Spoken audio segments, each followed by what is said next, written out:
Сәлем достар! Бүгін сіздерге балалық шағымыздың қайталанбас дәмі пряниктер жасап көрсететін боламын. Дәмі де, иісі де өте ерекше. Бұл пряниктер сіздің де жүрегіңізді жаулап алады. Қазіргі таңда көптеген магазиндерде таба алмайсыз. Сондықтан үй жағдайында өте дәмді пряниктерді менімен бірге жасап көріңіз. Заварной основада пряниктер ұзақ уақытқа сақталады. Ол үшін бізге сүтке осылай мед салып, баяу отта ерітіп алу қажет. Егер сіздің балыңыз ерітілген болса, онда ерітіп алудың қажеті жоқ. Баяу отқа қоямыз. Одан кейін үстіне өзіңіз қалаған дәмдеуіштер сепсеңіздер болады. Мен мысалы бұл жерде имбирь мен лимонный кислота қостым. Гвоздика, корица, тағы да басқа дәмдеуіштер қосуға болады. Дәмдеуіштер сүтке қосылғаннан кейін өзінің ерекше дәмін шығарады. Балымыз ерігенше бөлек ыдысқа ұнды салып, оның үстіне қант саламыз және ванилин қосамыз. Одан кейін жарты шай қасық тұз қосып, барлығын біркелкі қылып араластырып аламыз. Бал толық ерігеннен кейін оттан аламыз. Сүт қайнап кетпеуі қажет, осылай ыстық болып тұрады. Ыстық сүтті мұздай судың үстіне қойып, 1-2 минутта суытып алыңыз. Одан кейін жаңағы ұнға қосып, барлығын жақсылап біркелкі қылып түйіршік қалдырмай араластырамыз. Егер сүтіңіз ыстық болса, ол әрине көбірек ұн қажет етеді. Осындай сұйық масса пайда болуы қажет. Оның үстіне разрыхитель салып араластырамыз. Сосын бал қосқан үшін жарты шай қасық ас содасын қосамыз. Негізі бал қоспауға да болады. Егер бал қоспаймын десеңіздер, оның орнына сол граммдағы қант қосып жіберіңіздер.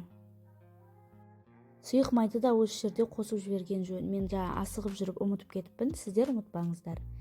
Одан кейін ұнды 3 бөліп, осы сұйықтығымызға қосып, жақсылап араластырып аламыз. Видеодан қарағанда сіздерге араласуы қиын болып көрініп тұрған шығар, бірақ өте оңай араласады. Мен сияқты сіздерде сұйық майды ұмытып кетпеңіздер. Разрыхитель мен ас содасынан кейін бірден сұйық майды қосып араластырып жібереміз. Осы жерде сұйық майды мен қостым, бірақ ешқандай нәрсе болған жоқ. Біздің қамырымыз әдемі жұмсақ болып шықты.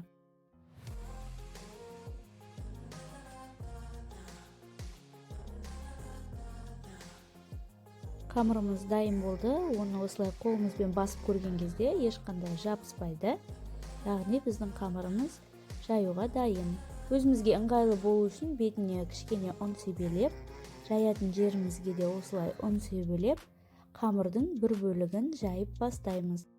Пряниктер ұзақ уақытқа сақталады. Ең бастысы бетін ашық қалдырмау қажет. Пакетке немесе матаға салып, болмаса корзинаға салып жүрген дұрыс. Қамырды 5 мм қалыңдықта жаямыз. Егер одан жіңішке болса, ол печеньеге ұқсап кетеді, ал егер одан қалың болып кетсе, көтерілген кезде трещина беріп жарылады. Міне өздеріңіз көргендей 5 мм қалыңдықта болуы қажет. Осындай кез келген дөңгелек формамен кесіп аламыз. Немесе стаканмен де кесуге болады.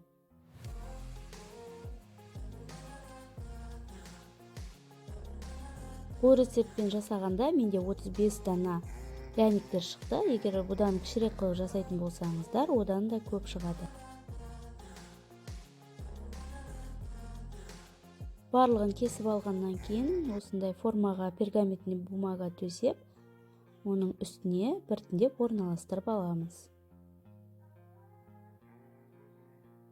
Қызып тұрған отта 180 градуста беті қызарып, әдемі болып піскенше пісіріп аламыз.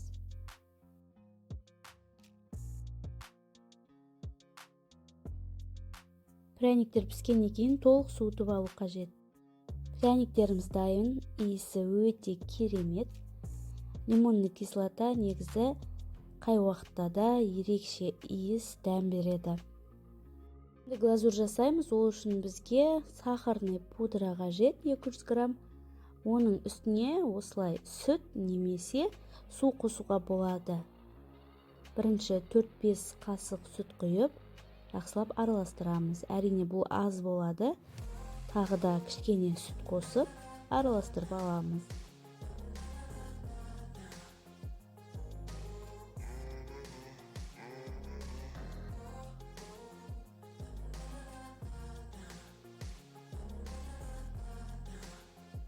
Ерекше дәм иіс бергенін қалайтын болсаңыз, бұл жерде тағы да лимон согын қосып жіберсеңіздер, дәмі басқаша болып шығады.